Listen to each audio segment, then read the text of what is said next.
महामहिम राज्यपाल के अभिभाषण की शुरुआत में कोरोना पर शुरुआत हुई और देश में जब भी कोरोना पर कोई चर्चा होगी ना, तो देश के यशस्वी प्रधानमंत्री की गौरव गाथा हर भारतीय के मुंह से निकलेगी। क्योंकि देश के प्रधानमंत्री ने जो कोरोना काल में काम किया, तो मात्र देशवासी नहीं, दुनिया का हर देश उनकी तारीफ करते हुए थक नहीं रहा है। चाहे दवा का मामला हो, मात्र देशवासियों को नहीं, कहीं विदेशों को जरूरत पड़ी तो भारत ने पहल करके वहां भी मानवता के नाते वहां दवाओं की व्यवस्था करवाई। और चाहे वैक्सीनेशन हो, तो अब तक 13 देशों को हम वैक्सीनेशन की सप्लाई कर चुके हैं, ताकि वहां भी इंसानियत और मानवता का एक संदेश हिंदुस्तान के जरिए पहुंच जाए। कोरोना के बाद में भारत पहले नंबर का देश बन गया विश्व में, जिसका हर देश सम्मान कर रहा है। राज्य सरकार ने भी काम किया है, मैं नहीं कहता काम नहीं किया। चाहे दवा का मामला हो, चाहे अस्पताल में व्यवस्था का मामला हो, काम संतोषजनक रहा, इसमें कोई शक नहीं। लेकिन माननीय मुख्यमंत्री जी ने जो जो और घोषणाएं की ना, उस पर आप नजर डालोगे ना, तो आपको लगेगा कि हमने जनता के साथ कितना बड़ा खिलवाड़ किया है। और ये कोरोना काल आपके लिए वरदान भी साबित हुआ। आपकी जो असफलताएं थी, आपकी जो नाकामियां थी, इस कोरोना के पर्दे के पीछे छुप गई और आपके अपने जो वादे थे ना, उससे आप बाद में मुकर गए। उसका कितना बड़ा खामियाजा जनता को उठाना पड़ा, इसका हिसाब जनता आपसे समय पर पूछ लेगी। शुरुआत में वादा किया था आपने कि हम 3 महीने के बिजली का बिल माफ करेंगे। माफ किया आपने? 3 महीने बिजली का बिल वसूल नहीं किया, पर बाद में बढ़ी हुई दरों के साथ जो बिजली के बिल आपने भेजे ना, वो कोरोना के संकट से भी बड़ा संकट साबित हुआ उस उपभोक्ता के लिए, जो बहुत बड़ी उम्मीद लेकर बैठा था। दरें बढ़ा दी आपने। यहीं तक नहीं रुके आप। मेरे क्षेत्र में तो 2012 के पुराने ऑडिट के पैसे किसानों के, वो भी 10-10, 12-12 हजार का अतिरिक्त भार उस कोरोना काल में आपने जनता के ऊपर डाला। हमारे बहुत बड़ी संख्या में प्रवासी बाहर थे, बहुत बड़ी संख्या में। बाकी सारी सरकारें व्यवस्था करी थी अपने अपने प्रवासी मजदूरों को लाने के लिए, चाहे ट्रेन के जरिए लाए, चाहे बस के जरिए लाए। पर राजस्थान का प्रवासी बाहर लाचार महसूस कर रहा था, कोई सुनने वाला नहीं। और बाद में जब सरकार पर दबाव पड़ा, प्रेशर पड़ा, तो सरकार ने घोषणा की कि जो भी प्रवासी राजस्थान में आना चाहते हैं, ऑनलाइन नंबर दे दिए कि वहां अपना रजिस्ट्रेशन करवा दो। राजस्थान सरकार उनको राजस्थान में लाने की अपने खर्चे पर व्यवस्था करेगी। और माननीय सभापति महोदय, जो ही ऑनलाइन रजिस्ट्रेशन चालू हुआ, 7 दिन के भीतर 12 लाख प्रवासियों ने राजस्थान में आने के लिए सरकार की ऑनलाइन पर आवेदन किया। सरकार ने हेल्पलाइन नंबर भी जारी किए थे, पर बाद में हालत क्या, उस नंबर पर आप फोन लगा दो, या तो वो नंबर बंद आता था और या घंटी जाती थी तो कोई उठाकर जवाब देने वाला नहीं था। माननीय सभापति महोदय, उस दौरान माननीय मुख्यमंत्री जी ने वीसी के जरिए हर विधायक से, हर एमपी से संवाद भी किया। आपकी अपनी घोषणा जहां लाखों को लाने की बात थी, आप हजारों प्रवासियों को भी अपने खर्चे से राजस्थान की धरती पर नहीं ला सके। इससे बड़ी नाकामी इस राज्य सरकार की कुछ नहीं हो सकती। आपने वादा भी किया था कि इंडस्ट्री पर आप 3 महीने का सरचार्ज माफ कर दोगे। 3 महीने आपने इंडस्ट्री के बिल पर सरचार्ज नहीं लगाया, ये बात सही, पर चौथे महीने आपने जो बिल भेजा ना, तो वही आपने 3 महीने का बकाया बताकर इंडस्ट्री से पूरा का पूरा सरचार्ज वसूल किया। आपने यहां भी वादा खिलाफी की। माननीय सभापति महोदय, सरकार की जो नाकामी है ना, इससे बड़ी नाकामी क्या हो सकती है? अभी राजस्थान में हम मंत्रिमंडल का पुनर्गठन भी नहीं कर पाए सही तरीके से। मन में भय, खतरा कि जिस दिन अगर मंत्रिमंडल का गठन कर दिया और कोई मंत्री से पद से वंचित रह गया, तो शायद ये सरकार बचेगी नहीं बचेगी, और उस खतरे के चलते राजस्थान के आधे कामकाज अभी भी बंद पड़े हुए। माननीय सभापति महोदय, अभी माननीय मुख्यमंत्री जी का एक स्टेटमेंट भी आया था, मुझे अच्छा भी लगा बहुत। वो उन्होंने कहा कि देश के प्रधानमंत्री और गृह मंत्री का यदि कोई राजनीतिक मुकाबला कर सकता है तो वो माननीय राहुल गांधी जी है। मैं उनकी भक्ति को वंदन करता हूं, नमन करता हूं। माननीय राहुल गांधी जी आ भी रहे हैं, और जैसे भी सदन में चर्चा हुई है कि जिस घोषणा के बूते आपको ये सत्ता सुख मिल रहा है ना, कि हम 10 दिन के भीतर भीतर प्रदेश के किसान का संपूर्ण कर्जा माफ कर देंगे, तो माननीय राहुल गांधी जी के स्वागत में कम से कम ये घोषणा तो पूरी कर दो, ताकि किसान के नाम पर आप लगातार जो रोना रो रहे हो ना, प्रदेश के किसान का तो बहुत बड़ा भला हो जाएगा उससे, और राहुल गांधी जी का राजस्थान में पुनः आना सार्थक भी हो जाएगा। और मैं तो चाहूंगा माननीय सभापति जी कि सरकार माननीय राहुल गांधी जी के दौरे पूरे राजस्थान में करवाए, जितने अधिक करवा सकते उतने करवाए, मुझे बहुत खुशी होगी।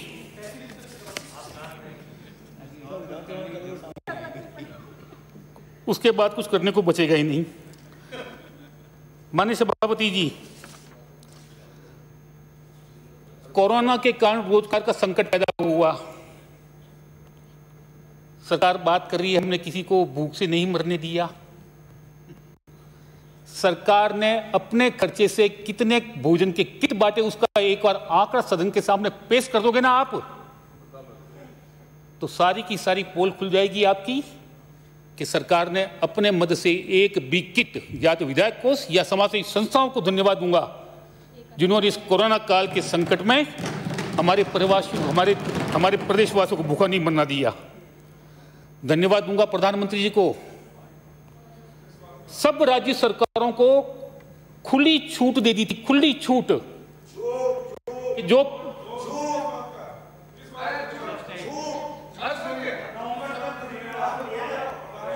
आप ज्ञान माननीय प्रधानमंत्री जी ने सारी राज्य सरकारों को खुली छूट दी थी कि जिन परिवारों को खाद्य सुरक्षा योजना का लाभ नहीं मिलता है, लेकिन कोरोना की वजह से वो असहाय तकलीफ में हैं, ऐसे परिवारों की सूची बनाकर केंद्र सरकार के पास भिजवा दो। केंद्र सरकार नवंबर तक प्रति व्यक्ति 5 किलो गेहूं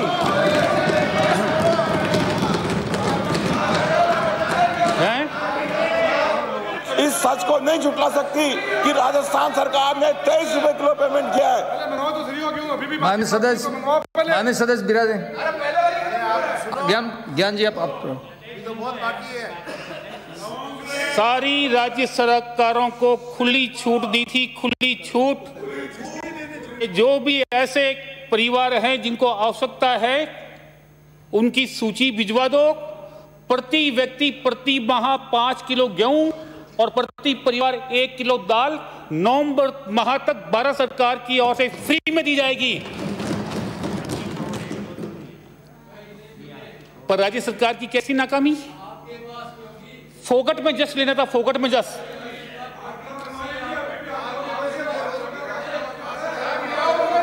माननीय सदस्य विराजे। माननीय सदस्य कृपया शांत रखें।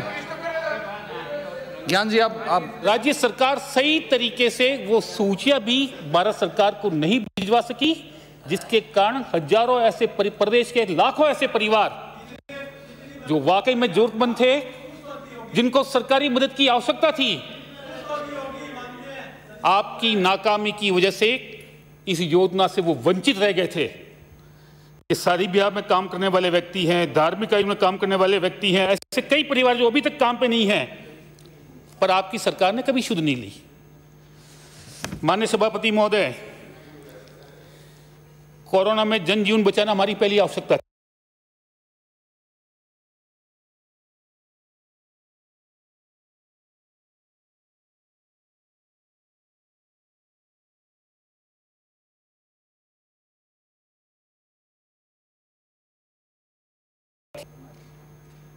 पर सरकार का खुद का जीवन संकट में आ गया था कोरोना काल में, तो जनता को तो भूल गए और 2.5 महीने लगभग होटलों में कैद रहकर खुद को बचाने में लगे थे। उससे ज्यादा शर्मनाक बात प्रदेश के लिए कोई नहीं हो सकती। अगर ये सरकार जनता के प्रति चिंतित होती ना, तो अपने एमएलए को कैद में नहीं रखती। पर भरोसा नहीं अपने एमएलए के ऊपर। पता था एमएलए को फ्री किया नहीं और ये सरकार चली जाएगी। और ऐसे में सरकार से कोई उम्मीद करना कि सरकार कोरोना काल में कोई परिणाम दे देगी और उसके बाद में कह देना कि हमने परिणाम दिए, तो इस बातों को जनता मानने वाली नहीं है। अरे कैसे कैसे स्टेटमेंट आए थे उसमें पता है ना आपको। सोशल डिस्टेंसिंग तो कोरोना की वजह से थी, लेकिन आपस की जो डिस्टेंसिंग थी ना, उसका नजारा राजस्थान की जनता ने देखा है। सदन का नेता सदन के उप नेता के बारे में जो टिप्पणियां करता है, उससे पूरा राजस्थान शर्मसार हुआ था, पूरा राजस्थान।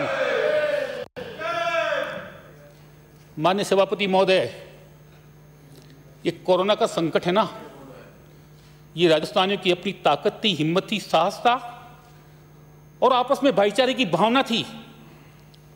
उसका परिणाम है कि हम बहुत अच्छे तरीके से कोरोना से निपट सके। वरना सरकार के माध्यम से अगर ये काम होता ना, तो ये जनता निपट जाती और ये सरकार भी निपट जाती, उसमें कोई कसर बाकी नहीं रहती। माननीय सभापति महोदय, हुआ क्या, कोरोना के चलते ही आप लोगों ने सारे जितने भी सरकारी अस्पताल थे सब सेंटर में बदल दिया। आवश्यकता थी, बदला, कोई दिक्कत नहीं। पहले कोरोना मरीज का उपचार होना चाहिए, हम भी कहते हैं, लेकिन उसके बाद में जो आवश्यक ऑपरेशन है उसकी आपने सरकारी अस्पतालों में बिल्कुल मनाही कर दी, कभी दूसरा काम नहीं होगा। उससे भी ज्यादा फर्क नहीं पड़ता। पर फर्क पड़ा किससे? हमारी यशस्वी मुख्यमंत्री वसुंधरा राजे की जो बामासा स्वास्थ्य बीमा योजना थी, उसमें आपने 1 जनवरी 2020 के बाद में रोक लगा दी और बीमा कंपनियों ने जब अस्पतालों को पैसा नहीं दिया, तो इधर तो सरकारी अस्पताल में कोरोना की वजह से आपने ऑपरेशन बंद कर दिए और किसी की मजबूरी हो गई, जरूरी ऑपरेशन कराना है, और वो भामाशा कार्ड लेकर जब सरकारी अस्पताल की बजाय निजी अस्पताल में पहुंचा ना, तो वहां ये कहकर उसको बैरंग लौटा दिया कि राजस्थान सरकार पैसा नहीं दे रही है, आपका इलाज फोकट में या फ्री में नहीं होगा। या तो मजबूरी में उसने लंबी राशि खर्च करके ऑपरेशन कराया, या लंबे समय तक बीमारी से भुगता, या अपना जीवन उसने त्याग दिया। इससे बड़ी त्रासदी राजस्थान की जनता के साथ कोई नहीं हो सकती। साथियों, माननीय सभापति महोदय, ये बार बार निःशुल्क दवा योजना 12 साल पुराना मैटर हो गया ये तो, और उसके बाद में बड़ी बड़ी योजना आ गई।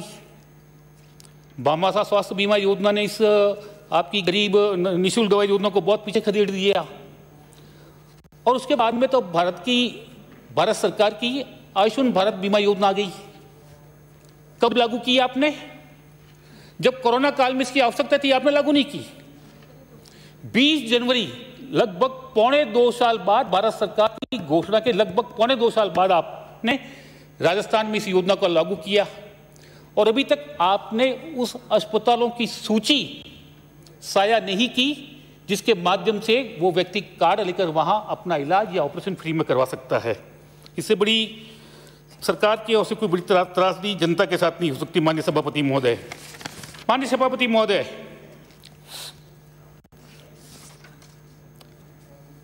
कोरोना से ये बार बार आप है ना अपनी पीठ थपथपाते हो कि हमने बहुत अच्छा निपटा दिया, बहुत अच्छा निपटा दिया।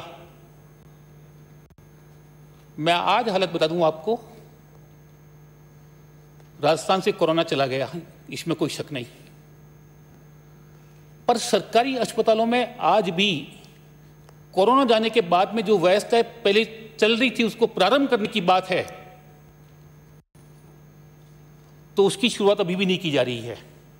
मैं सरकार से आग्रह करूंगा कि जो रोक आपने लगा रखी थी सरकारी अस्पतालों में, उन सारी रोक को हटाकर आप वापस पहले की भांति जो सारी व्यवस्था हैं वो आप चालू कर दें। अब आपकी जो आई सर्जरी है, आपको पता है कि समाजसेवी संस्थाएं पूरे साल भर में राज्य में विभिन्न स्थानों पर आई कैंप लगाकर लाखों कैटरेक्ट के ऑपरेशन निःशुल्क करती है, फ्री करती है, लाखों। और कैटरेक्ट का ऑपरेशन यदि समय पर नहीं करवाए तो उसके आंखें जाने की संभावना अत्यधिक बनी रहती है।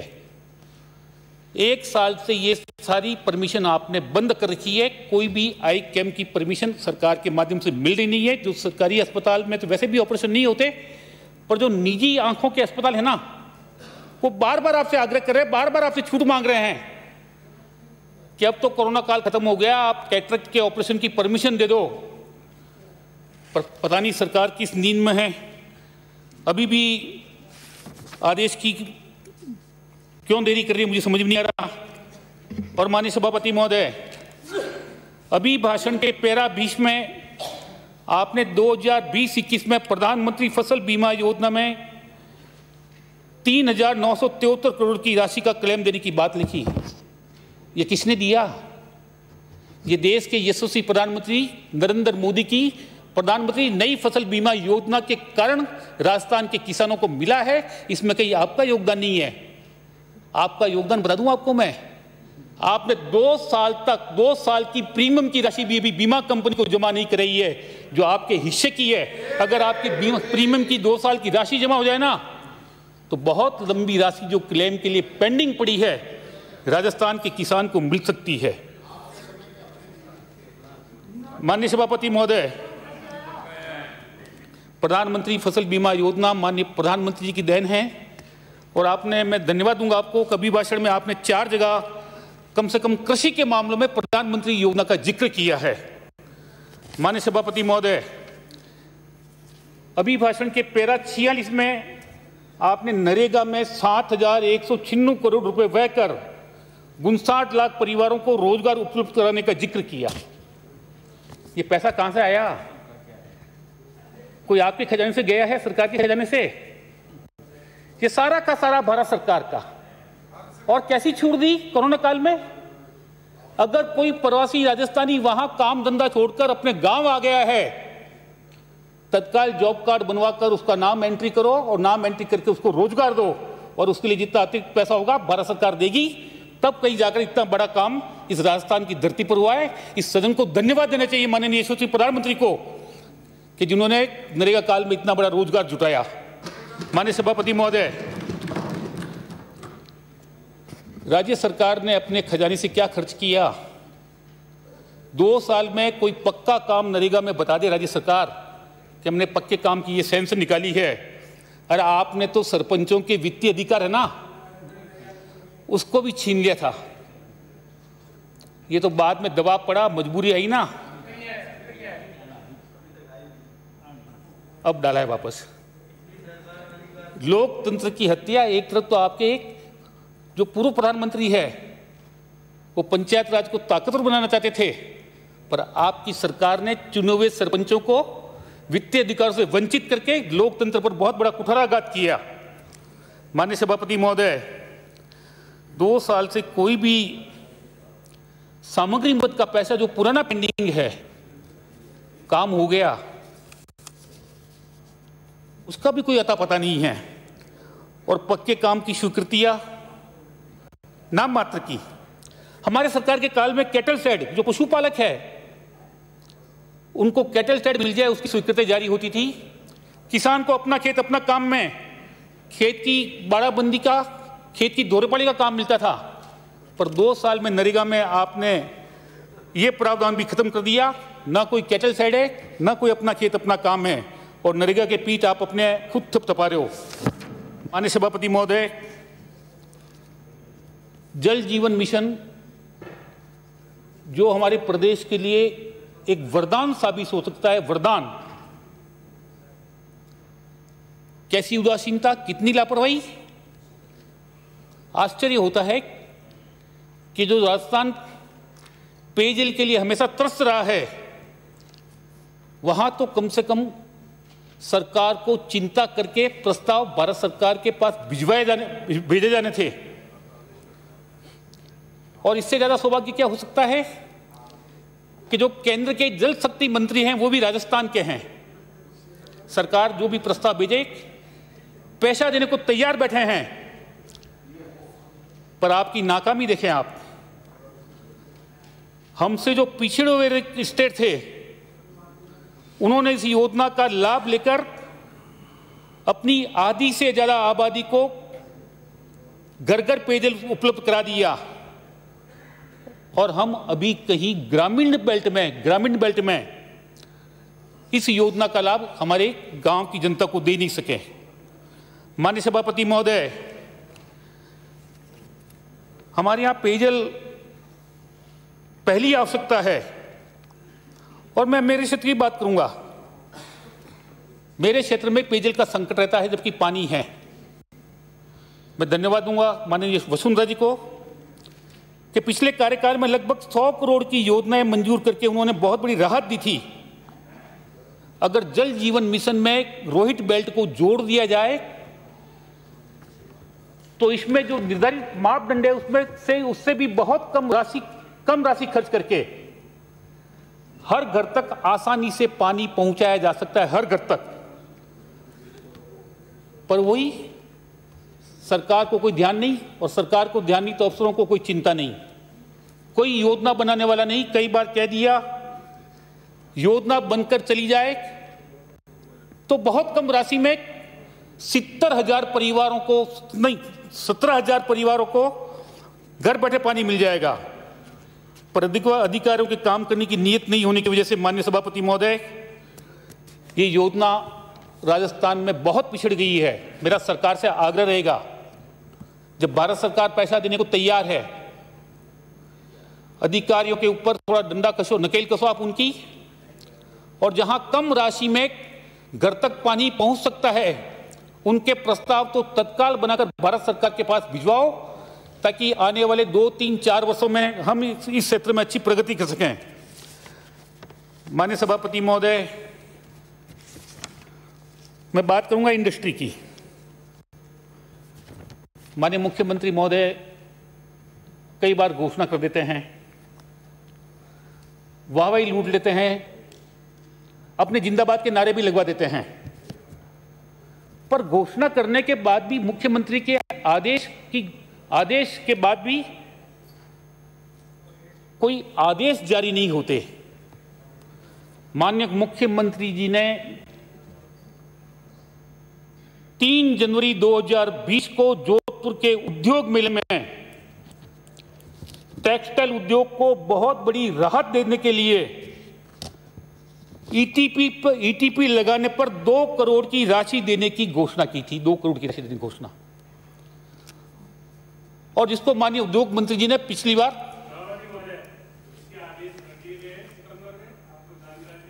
दे देगी।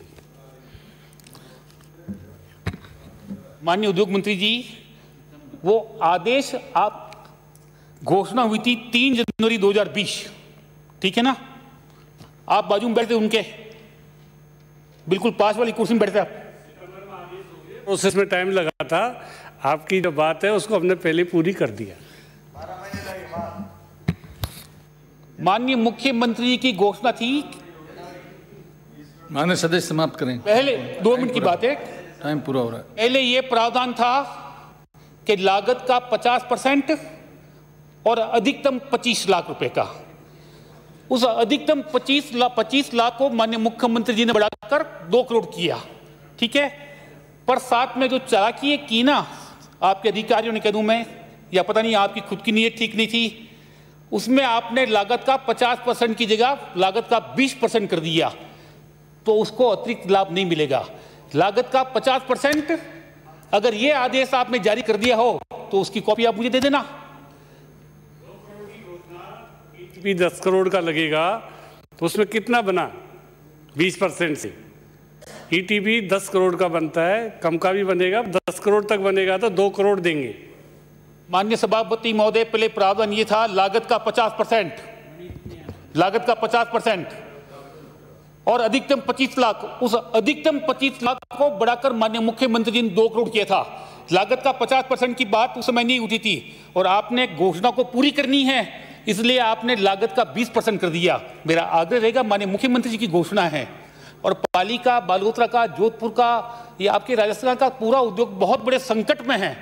मेहरबानी करो, लागत का 50% जैसा पहले था वो रहने दो और अधिकतम 2 करोड़ कर दो, कोई दिक्कत नहीं है, उसमें दिक्कत नहीं। 10 करोड़ का लगेगा तो 5 करोड़ आपसे अनुदान नहीं लेगा। पहले तो 25 लाख ही दे रहे थे, लागत का कितना परसेंट हुआ? आपने वापस 20%, 8 करोड़ में 25 लाख का लागत का कितना परसेंट हुआ? आपने वापस लागत का 20% कर दिया ना, 2 करोड़ कर दिया ना, 8-10 करोड़ का लगता है अधिक। दोनों में से जो कम होगा वो हो गया, दोनों में से जो कम होगा वो हो गया। आप उद्योगपतियों ने मांग की थी ना, मुख्यमंत्री जी वही किया जो जोधपुर में मांग की थी। कृपया समाप्त करें। उद्योगपतियों की मांग थी जो 25% की 25 लाख की सीमा है उसको बढ़ाकर 2 करोड़ करने की, वो आपने 2 करोड़ की, लेकिन आपने लागत का वापस 50 की जगह 20 कर दिया। तो कृपया समाप्त करें। ज्यादा पैसा हासिल होना नहीं है। कृपया समाप्त करें। 1 मिनट लास्ट में, कृपया समाप्त करें। 1 मिनट। माननीय उद्योग मंत्री जी आ गए तो बस इसी मुद्दे पर बात करूंगा, बाकी मुद्दे छोड़ रहा हूं मैं, बाकी पेपर छोड़ रहा हूं। मेरा आग्रह रहेगा सरकार से कि ये जो टेक्सटाइल उद्योग है ना, इसकी बहुत बड़ी संभावना राजस्थान में है, बहुत बड़ी संभावना। आवश्यकता मात्र सरकारी मदद की है, क्योंकि एनजीटी का जिस प्रकार का डंडा चल रहा है ना, उसमें यदि सरकार बचाव नहीं करेगी ना तो ये इंडस्ट्री आपकी धीरे धीरे राजस्थान से खत्म होकर, कृपया समाप्त करें। इसलिए मेहरबानी करके, श्री आलोक बेनीवाल, कृपया समाप्त करें। इस बार मेहरबानी करके आप इंडस्ट्री को ये 2 करोड़ का जो अधिकतम का था और जो 50% है, उन दोनों को आप करवा दो। इंडस्ट्री आपको हमेशा याद रखेगी। आपने मुझे मौका दिया उसके लिए बहुत बहुत धन्यवाद। जय हिंद। श्री आलोक बेनीवाल जी। सभापति महोदय, महामहिम राज्यपाल के अभिभाषण के ऊपर के समर्थन में मुझे बोलने का मौका